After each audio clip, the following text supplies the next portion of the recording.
right.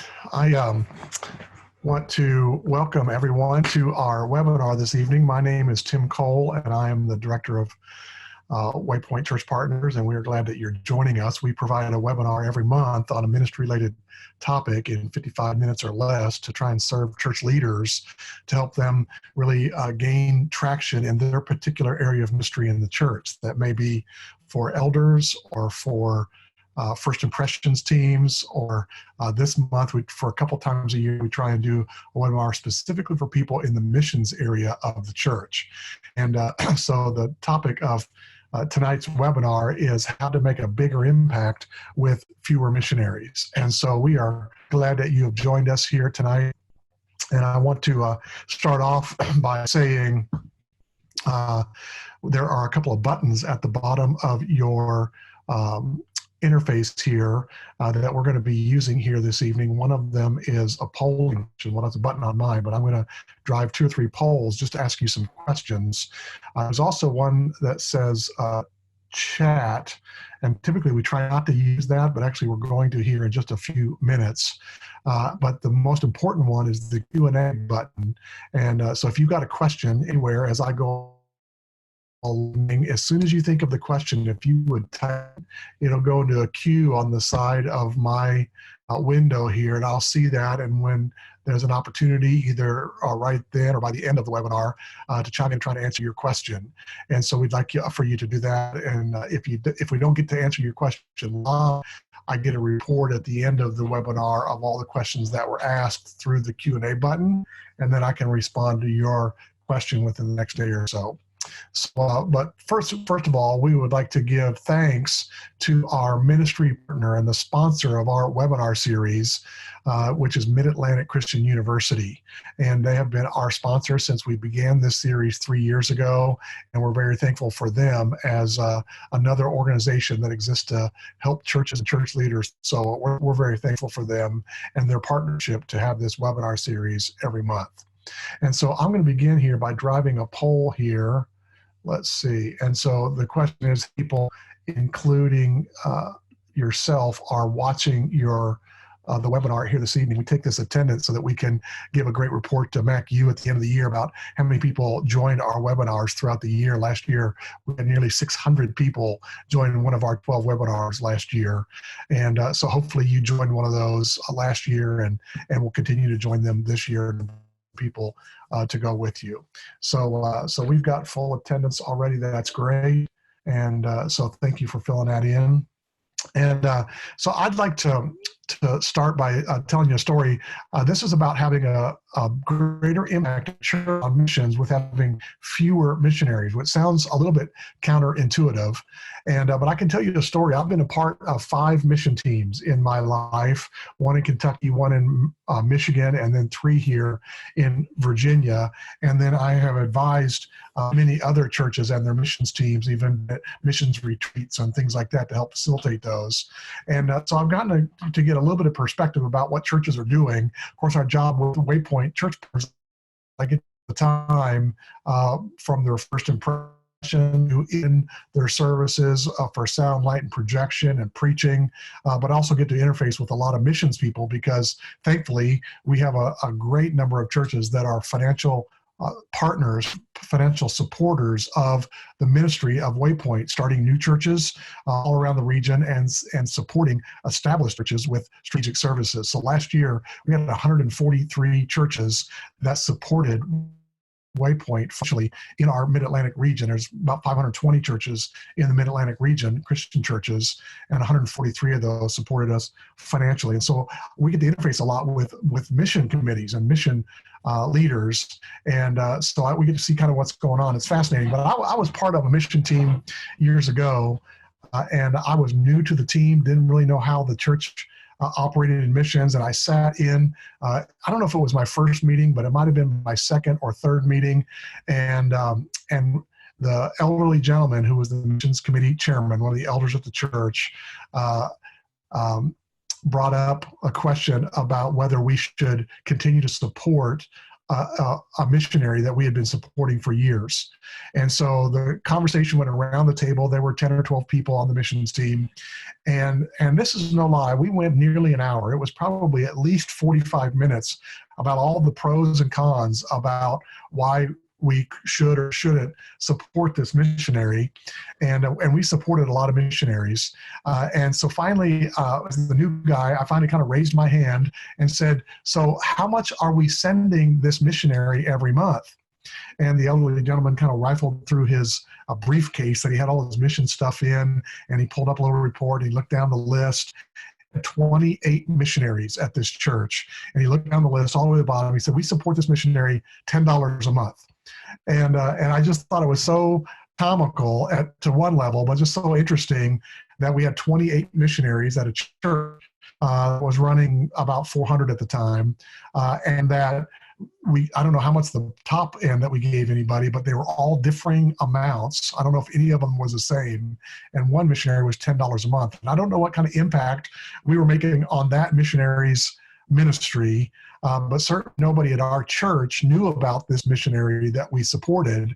And to spend almost an hour in a missions team meeting haggling over whether we keep $10 in our missions budget or allocate it elsewhere, I think is somewhat typical. And so I'm curious to know how many missionaries you support at your church, if you know.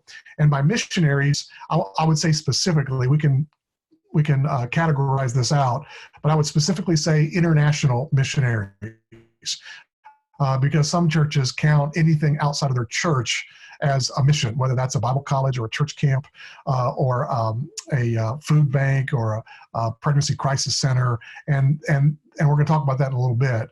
But I'm curious. I'm going to drive a poll here right now and just ask. Let me see here. I'm going to end that poll, and now I want to drive the second one. What is the current number of missionaries that you have? You don't know. You have no missionaries at your church, or 1 to 3. And if you don't know, but you kind of know, if you can guess within a zone, that's kind of why I put them in zones of 3. I'd be really curious to know how many missionaries you have at your church. All right, you guys are filling that out.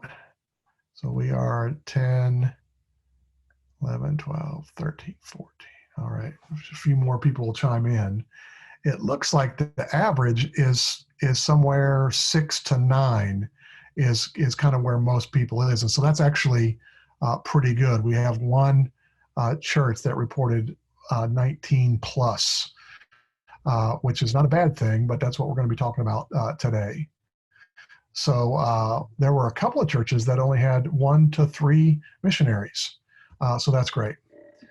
So we've got a question here. All right. So, all right, Bob, I don't know why you're not getting, but you're getting at 7. I don't know why you're not seeing the poll. That's kind of odd. So thanks for chiming in. All right. So, I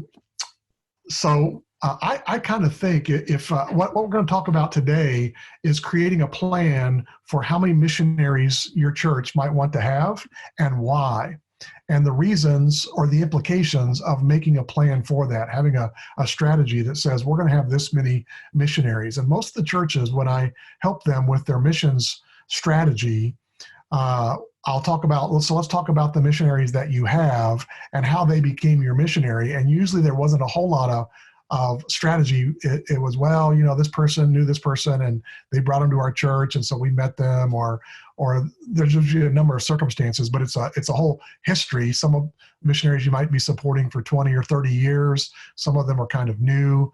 And so you never know what the history is, but I've got a photo that I'm going to share with you here that kind of describes, let me see if I can share that right there. This is a picture of me when I was in college, the year I got married to my wife, Lisa. And that's a lovely picture because of the mustache on that picture. I don't know if you think I can tell you who my favorite actor was of all time, Tom Selleck. And so he was my hero. and I'm not as handsome as he is, but I was trying. But I have this picture because I think if you're not careful as a missions organization, a missions team, what can happen is that was 35 years ago. This picture was taken in black and white in college. And I can tell you that within a pound or two, 35 years later, I weigh 35 pounds more. And it's not that I intended to weigh the weight that I do now, or I had a strategy of keeping the weight that I wanted then. It's just for no particular reason. Every year I kind of gain a pound, and there might be a year I don't, and then another year I gain 2 or 3, and then a year I lose a pound. But on average, over the last 30 years, I'm pretty much gaining a pound a year. So I live to be 100 large I'm going to get. But I have often told churches this, and Missions Committee is another application, is churches will often add programs to their annual calendar. And they've got VBS, and then they've got this outreach event and a candlelight service, and those are all great things. But then they add a couple of programs this year that are annual programs. And if you keep doing that, are you ready 20 years from now to have 20 or 40 more programs than you currently do?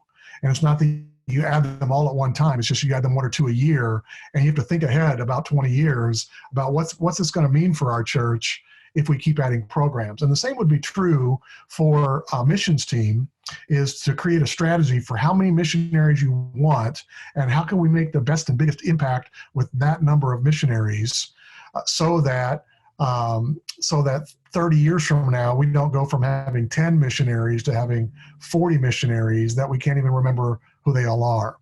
And so I want to ask you guys to hit the chat button, and I just want to ask you all here. Let me see if I got this question.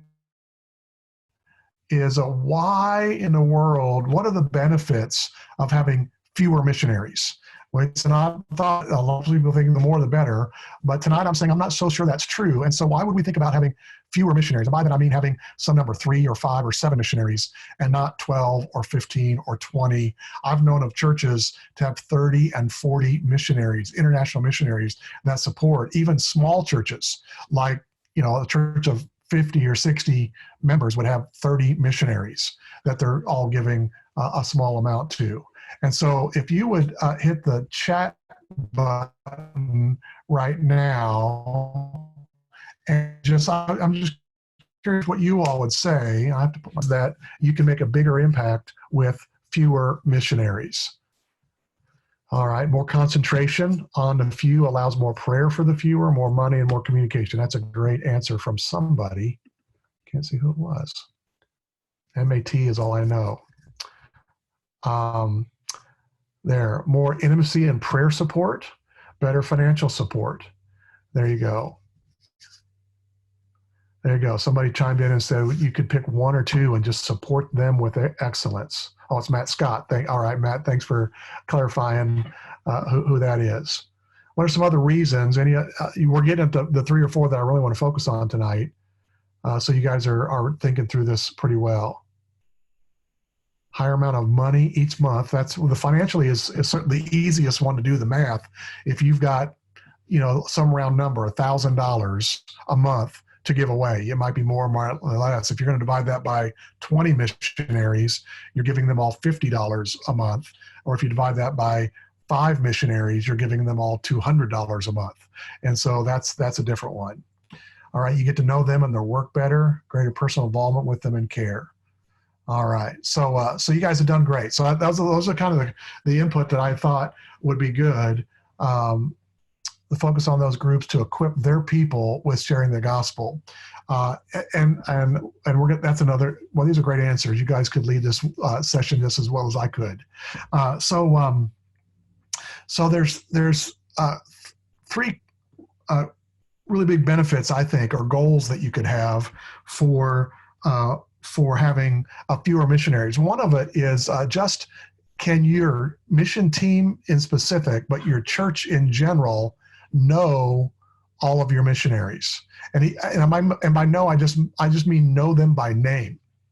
You know, I've been on a mission team before where we had 16 missionaries, and I asked the mission team in a retreat. So let's name all your missionaries. And this is not just your average Joe. These are your people that they're at this meeting every month.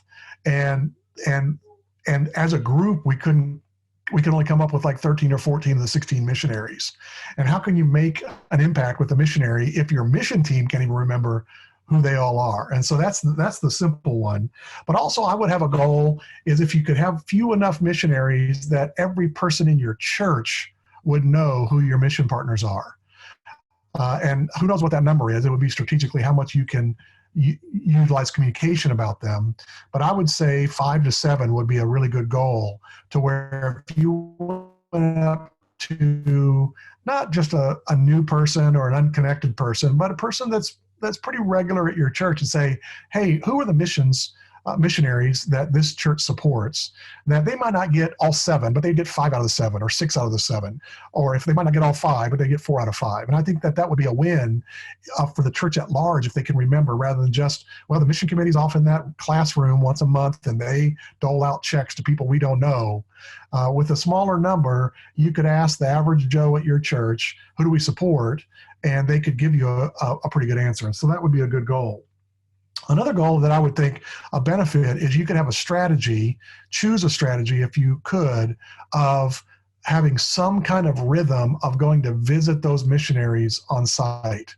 And so if you have 30 missionaries or 20 missionaries or even 15 missionaries, the length of time before you could get in some kind of rotation to go visit them on site would be a long rotation, or else you'd spend a lot of money going to a lot of places every summer. That would be great if you could, but most churches don't have the funds for that, or the team to be able to do that.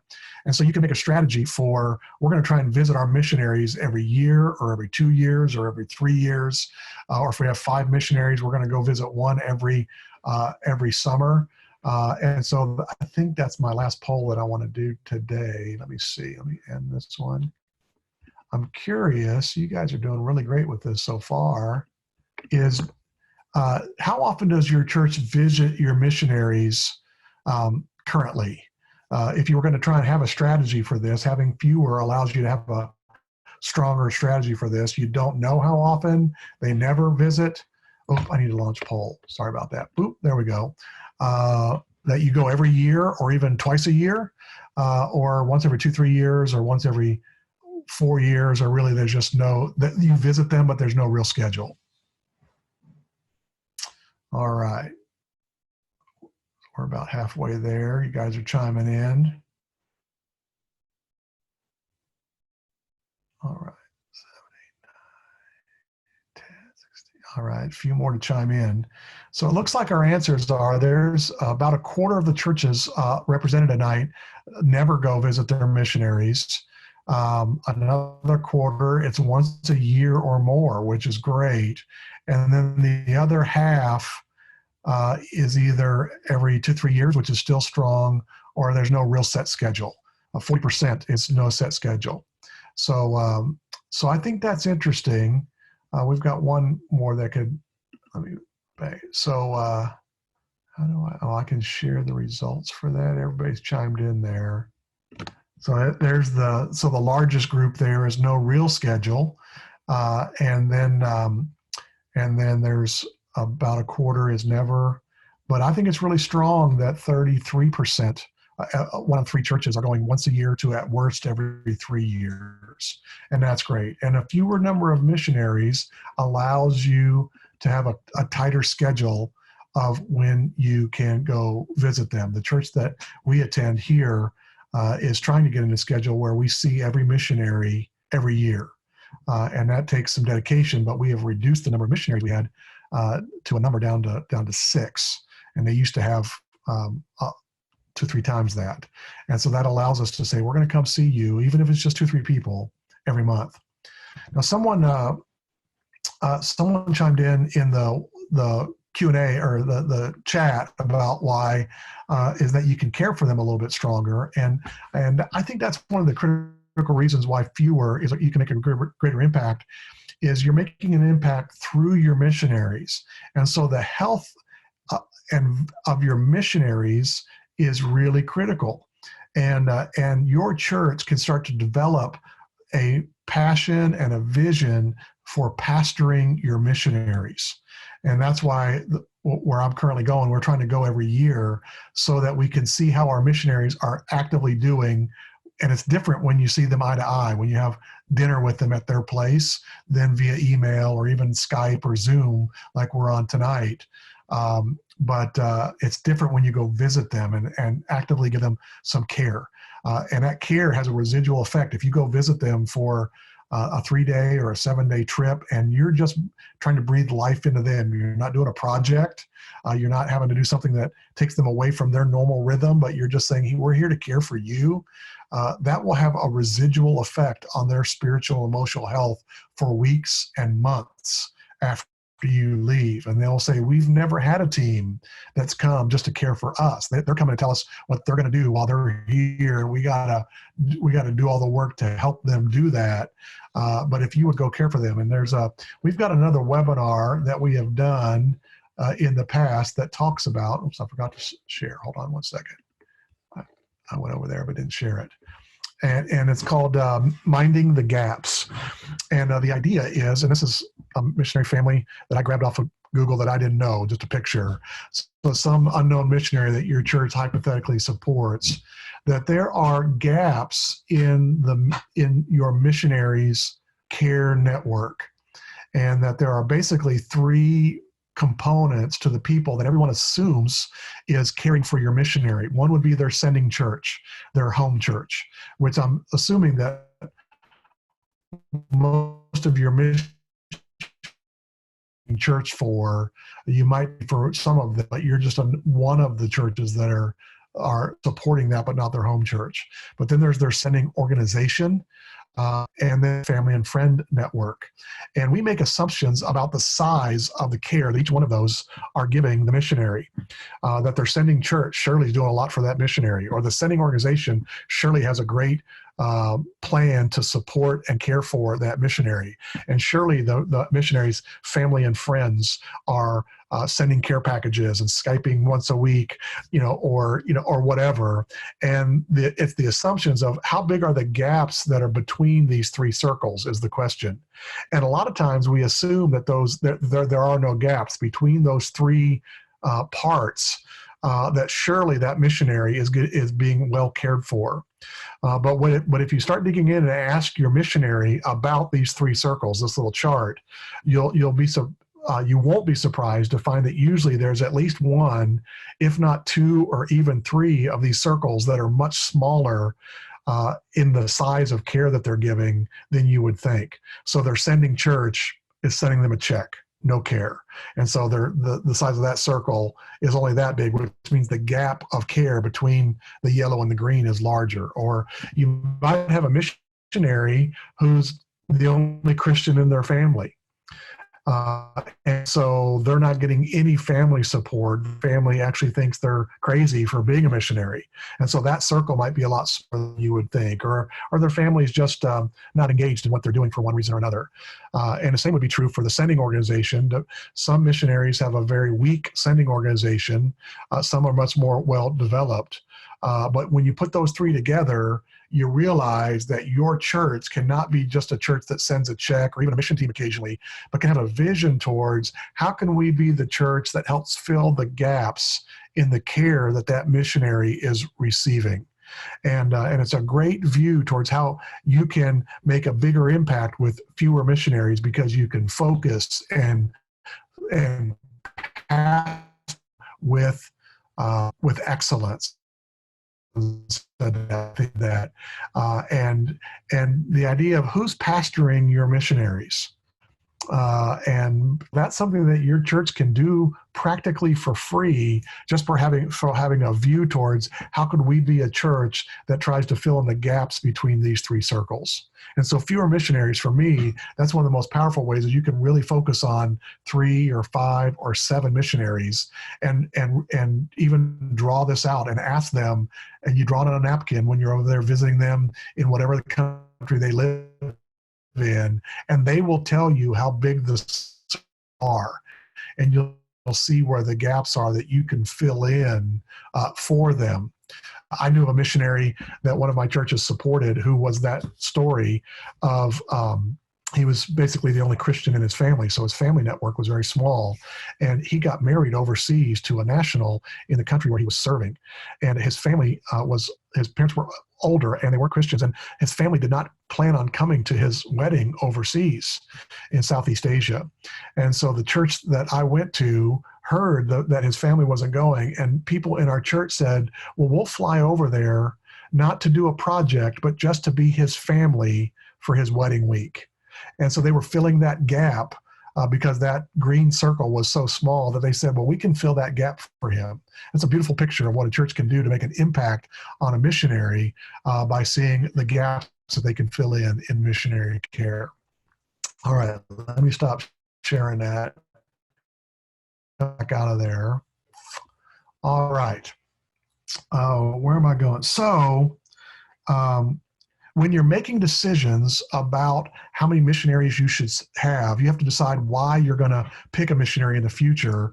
And it's good to pick now because you can pick for good reasons now, decisions that are going to maybe not even take place for 10, 20, or 30 years, that you're making decisions for what your church is going to be supporting strategically in 20 years rather than it just kind of becoming what it becomes with no real strategy. And then you're looking backwards, how did this person become a missionary? And you don't even know the story. So you can decide a plan on why. And having a plan helps you say no to good people, because what missionary is not a good person? And so if they come and say, would you support us? If you've got no set of boundaries about the next missionary you're looking to have, or specifically if you were for some reason going to lose a missionary, one missionary comes back from the field, and so you've got an open gap, having a predetermined decision on the criteria by which you'll pick your next missionaries really helps you say no to the great people that don't fit your criteria. Because if being a great person is the filter that everyone uses, what missionary isn't going to fill that category? I mean, all missionaries are great people by definition, and so you'll never be able to filter anyone out unless you say, no, this is the plan that we've created, and so we're sorry, we'd love to support you with a one-time gift or something else, but to dive in as a mission partner, you can say no, and you can say yes to the right people then, because you've got the margin to say yes to the people that you want to support for a particular reason. And rather than being house poor and you've already given away all your money, so when the right person comes along, you have no margin to be able to support them. And so let's talk about some of the reasons, some of the strategies your team could adopt about the kind of missionary you want to support next. Or if you were going to reduce the number of missionaries that you would support from 16 to 6, or whatever number, from 12 to 5, what would be some of the strategies or models that you could use that would help you create a list? So I've got not an exhaustive list, but a list of several ones that churches will use here. And so where are we here? One of the most common one that I'll see is the Acts 1:8 strategy. And it comes from that description of Jesus speaking to the disciples right before he ascends up into heaven. And he says, the Holy Spirit's going to come on you in power, and you're going to become my witnesses in Jerusalem, Judea, Samaria, and the whole earth, to the ends of the earth. And if you look, that's Acts chapter 1. And then the Holy Spirit does come, and then Pentecost happens, and we see, and it's interesting that if you basically outline the book of Acts, they follow this strategy that the first several chapters of Acts is in Jerusalem, and then the next couple of chapters, there's Judea, and then there's one chapter, the Samaria, and then by chapter 15 and following, you got the Apostle Paul doing all his missionary trips all over the ends of the earth. And so this wasn't just something Jesus was randomly saying, but it seems like it was a strategy on how they were going to expand their outreach. And so there are some churches that kind of organize their missions around these four parts, where starting down here, that you've got your Jerusalem would be your local town. And then Judea is what would be the state that Jerusalem lived in, your region. And then Samaria is the next state over. So you could say outside your region or national. And then, of course, the ends of the earth would be international. And you could say, we're going to have two of each. Or one of each, or you make a decision.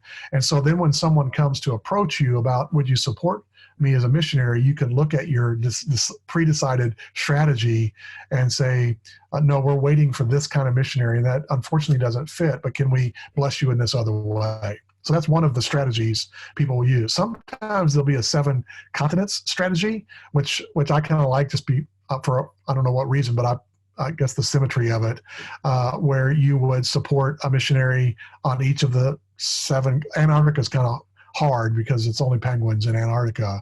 The population of Antarctica is like 1,000. But the 6 continents you could choose. And our next missionary, we currently don't have a missionary in South America. And so you can say, we're only going to choose our next missionary in spite of all the great people that would come ask, but if they're from Africa or Asia or Europe, we're going to say, oh, we're sorry, that's not in our plan right now because you're looking for South America. North America, I would say, get out of the United States. And so that would be Mexico, Central America, or Canada. So that's one strategy that I've seen, and I kind of like that one.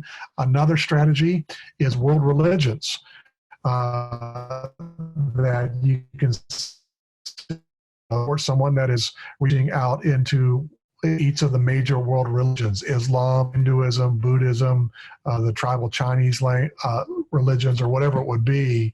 And so our next one, we don't support anybody that's Buddhist as a missionary trying to reach the Buddhist world or the Muslim world or whatever. And so, and you could expand that list to be longer than just the top 5 that are on this infographic. So that's one that I've seen churches use. Another one would be one that's fairly familiar to a lot of people is we're going to choose churches within the 1040 window that I was supposed to look that up today and I neglected to look up the percentage of non-Christians out of the 8 billion people on the planet. But like someone may know the answer to this, but like 3/4 of the unchurched unevangelized people on the planet are in this little rectangle right here. And so you're going to say our next missionary is only going to be inside the 1040 window. And the 1040 is the 10 is the lower line, the 10 degrees latitude and 40 degree latitude. Or longitude, it's long ways. So longitude is, that's where I think 5 billion of the 8 billion lost people on the planet live. It's just in that little window right there. And so there's some churches that will say, we're going to focus on that. Another one that's fairly common is going to say, we're only going to choose missionaries that are focusing on unreached people groups, countries that have less than 2% evangelical Christians, that the world has 16,000 people groups, but 6,800 of them, so less than half, but about 40%, almost 3 billion people are in countries with less than 2% evangelical Christians. And so that's a strategy that some churches will say is that's where we're going to focus our effort. And again, it's basically that 1040 window. If you think about that picture we were just in, there and there, that's where most of the countries that have a less than 2% population. It's similar, it's just not geographic. And then some churches will choose to adopt an unreached people group, which was an idea that I saw 20, 25 years ago, where you look on that list of 6,800 and your team prays for, Lord, kind of providentially lead us to one of those 6,800 people groups that our church needs to reach. And so in that case, you're really not hiring a missionary.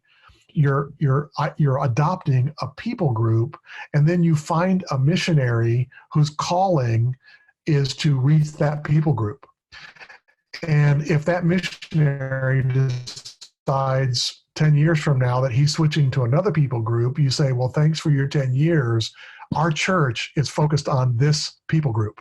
And so, there's a church that I know that adopted a people group in Vietnam and Laos, but they discovered that there's refugees of that people group in Northern California. And so they go and have taken mission trips to do VBSs with that people group in California, as well as Vietnam or Laos, and so they're committed to reaching that particular people group, and then finding missionaries that's their call to reach them.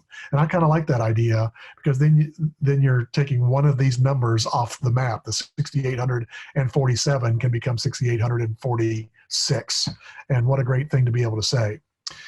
If you go one step deeper with that, there's a phrase that to me is relatively new. Just in the last few years I learned this term, but the unengaged, unreached people groups. So there's about 12,000 people groups on the planet. 6,800 was that number of unreached people. But then this smaller group, about half of those is unengaged, unreached. So unengaged is a subset of unreached, and that comprises about 250 million people on the planet. So it's not an enormous number compared to the 7 billion plus that are on the planet. And so the definition there is the unreached people group is a people group where there is no indigenous community of believing Christians with adequate numbers and resources to evangelize themselves without outside assistance. That's that less than 2% evangelical Christians. And so that's an unreached people group. But then an unengaged people group is where there's no known active church planting strategy. There's nothing, it's pretty much void of Christianity. And so there's some churches that will say, our next missionary, that's where we're going. We're going to an unengaged people group wherever in the world they are, and we're going to plant the seeds of the gospel into that people group and find missionaries that's what they're committed to doing. So I love all of these strategies, and your church mission team could talk about which one of those you might want to have. But picking one really helps you so that you can focus on your strategy and filter out. There's I think in the Christian church world, there's like more than 5,000 missionaries. If they all came and asked your church to support them next year, how would you decide which one? You're probably only going to do one or two or three. How would you decide which of the 5,000? You'd have to have some kind of rubric, some kind of plan that says this is what we're looking for. And so the next thing I want to do here, let me look at my slides to see what I got to deal with. Just one big thing. Let me unshare for a second and see if we've got any questions. Again, if you've got any questions, you can hit your Q&A button right here. But I want to talk for a little bit about just logistically how you would go to reduce the number of missionaries you have, because that's a difficult task because they're all great people and they're all doing great stuff for the kingdom. And you would have to even choose. But let me tell you about one way that I have led some mission teams to do this. And it seems so overly simple, but you use just a simple mathematic tallying method to determine what is the relative interest and value in these missionaries among your ministry team or your missions team relative to each other. And what I mean by that is, let me share this right here. I forgot to share again. Hold on a second. Share there. There you go. So, and this is, I've changed the names to protect the innocent, but I helped a church recently reduce the number of missionaries they have. And we started with 16 at the beginning of their missions retreat. And I'll stop to say, if there's any time that Waypoint could come and help facilitate your missions retreat, which number one, I'd encourage your missions team to go on a Friday night, Saturday retreat once a year to talk about big picture stuff. And during your monthly meetings, you might have a little list of things that you're saying, we'll talk about that at the retreat, some bigger picture conversations. But here we've got a list of 6 missionaries in 16 different countries, and they're all but it's an example of what we did. And so it wasn't high tech. There weren't sheets. We actually just used a whiteboard and listed all the missionaries, but then they had to list them on their sheet. And what they had to do is they had to go through the difficult task of assigning a number, each person personally, for who's the missionary that they think is the most important to your church for any reason. And that's a self-defining what's most important mean. But you go through that process, and everybody's quiet. It's going to take 15 or 20 minutes, and people will kind of complain about, this is hard. It's like, well, yeah, that's why we're at a retreat, to figure out difficult things. But this mission team, for example, had like 7 people at it. And so then you go and tally and for them, it was just the top 10. It was just give a 10 to the person that is the most, and then a 9 all the way down to a 1, but just the top 10 out of the 16. And so these people took their time and they did it. You can see it, and you just make a little chart there and say, okay, everybody tell us your numbers. And then the chart then generates, then you tally across. You can either do it by an average, which might be able to help you out, or just the raw tally that the Smiths in China, it's fictitious, got 35, the Jones in India, 8, the Peters in Haiti, 50, and then 45, 21, 15. And what this does is the math does not make your decision for you. The math creates conversation. And that's the important thing, is don't let the tail wag the dog and let the little chart make your decisions for you. But then you go through and you stack rank those in order. And so here I've taken those 16 fictitious missionaries and these numbers, and you start dividing them in the 40s, 30s, 20s, 10s, and single digit numbers. And if you've pre-decided we're going to get down to about so many missionaries, then all of a sudden you can see that, there are actually, there's a pretty good dividing line there. Like at 19 and above, you would have 1, 2, 3, 4, 5, 6, 7, 8, 9, 10. So if you were trying to reduce from 16 to 10, you could, but again, the numbers don't make your decision. The number, do we have a conversation about in the 15s? Or is there, the Murphys in Mexico, we know they're in 2 years. So let's keep them and then add somebody new later. Or, what, even though there are 20, they're not, let's say we're only going to pick 5. We'll talk about, there's a pretty big gap between 24 and 32 here. So we got 6. So should we keep 6 rather than 5? Or what about the Smiths in China versus the Clarks in Ghana? Is there anything going on there? And then you might filter it by, we've already got, well, I'd have to look there, but then you might look at the continents and say, well, these 6, we've got 3 on one continent, but we don't have anybody in the Philippines, and that's the number 24. And so it allows you to kind of see that, there's these bottom 2, God bless them, the Watsons in Russia and the Barnes in Puerto Rico. I said Puerto Rio. That's a whole different mission field, apparently. But people probably can't even remember why they became missionaries at your church, or who brought them to your church to be missionaries so long ago, if they have basically no support. And you can have conversations and move them around for other reasons, but this exercise all of a sudden gives everybody on your team a picture of just this fairly objective way to say, let's kind of stack rank them on how we feel about them as missionaries for our church.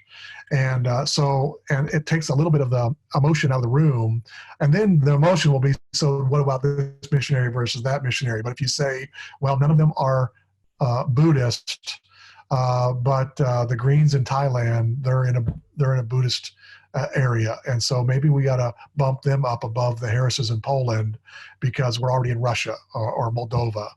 Poland and Moldova are not very far from each other at all.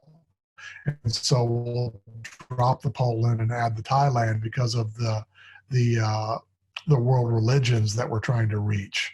And so I think that's a great exercise to do at a missions retreat, particularly if you're trying to decide how you would reduce, and have and kind of decide in advance, what are our filters going to be? Now, when you decide to reduce, I think it's very important that once you've made your decision, that you communicate with those missionaries the absolute best way you can, that after some period of time, we're no longer able to support you in the plan that we're moving forward with. And I would recommend no less than a year, and even up to 2 years of notice. And as a former missionary, I can tell you, when you lose a church, when you get an email saying, hey, we're not supporting you, you get an email in November that says January 1, you're out of our missions budget, is when I'm a missionary you pick the country. We were missionaries in Ukraine. You can't fly home and replace that money in a week. And so, but I know I'm going to have a furlough next October, or I'm going to go to ICOM next November. And so I'll have the opportunity to try and fundraise. And so if you give me a year or 18 months to try and replace that, I think that's fair for everyone. And so and I would recommend that you tell them face to face. If you can go visit them, that's better. If you can Zoom or Skype with them, but look them in the eye and value and celebrate what you've done with them in the past and what they are currently doing, that you value what they're doing. But we are reducing the number of missionaries that we have at our church. And for the filters that we created, unfortunately, you don't fit into that filter. And so we want to honor you for what you've done, but in 24 months. And so you got to be patient. You can't just reduce that in that quickly. It's going to take you a year to 24 months to get there, but you've got a plan in place to do that. All right. Give them play a notice. All right. So that I'm not sharing yet. All right. So that's kind of the plan for how you could get to fewer missionaries. I've got one more slide here apparently that I do some suggestions for you. Go ahead, and if you got any questions, chime in. Oh, I hit share here again. Here we go. So some things for you to consider as a team is I would recommend that your team consider having more than one mission team at your church so that they can focus. So you divide up at least into two teams. One would be domestic versus international.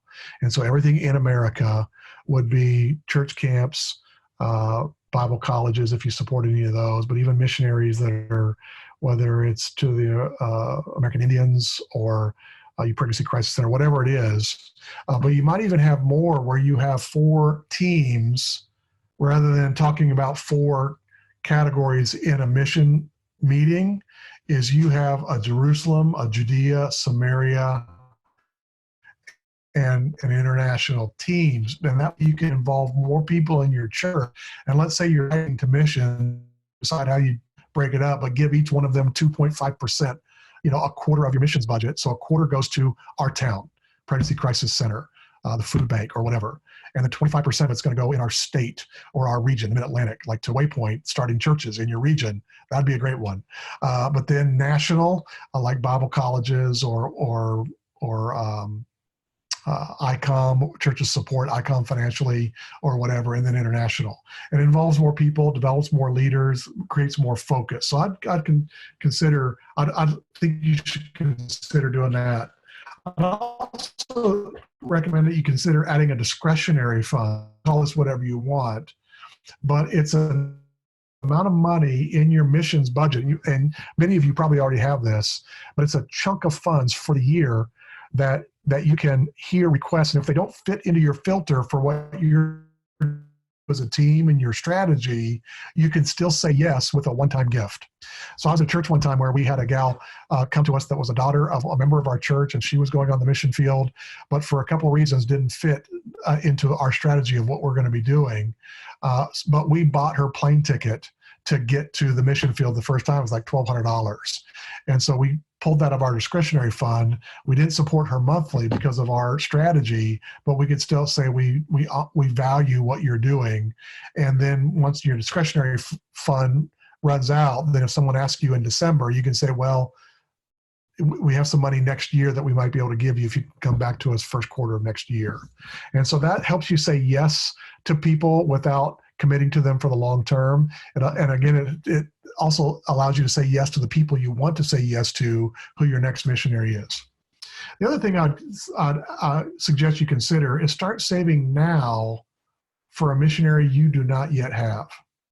When you get to your next missionary, if they're new missionaries, they're going to have some large expenses to be fielded, to get onto the field.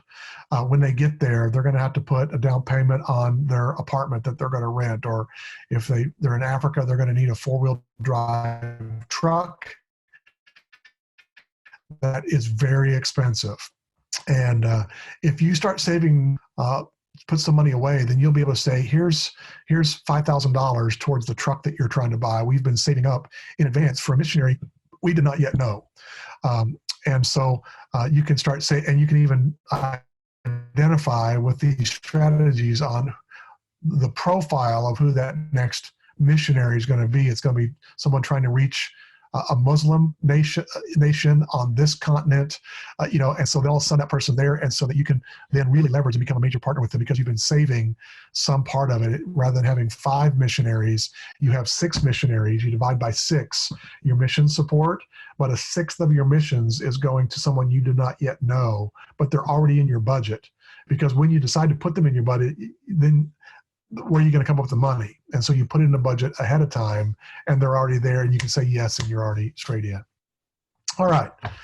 So that is pretty much the suggestions I would have about how you can reduce, why you would reduce, the impact that you can create, and the strategies that you can decide on that would help you stay focused on a strategy, a plan that'll keep you and not weigh 30 pounds more 30 years from now, like I do.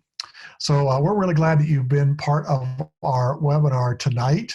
I did say that there are other webinars. If you'd like to see the webinar, there is a YouTube channel. If you go to YouTube and search for the Waypoint 55, you should be able to find our channel. You can subscribe to that. You'll see all the webinars we've done for the last 3 years, which would include the 6+ webinars we've done just for missions people.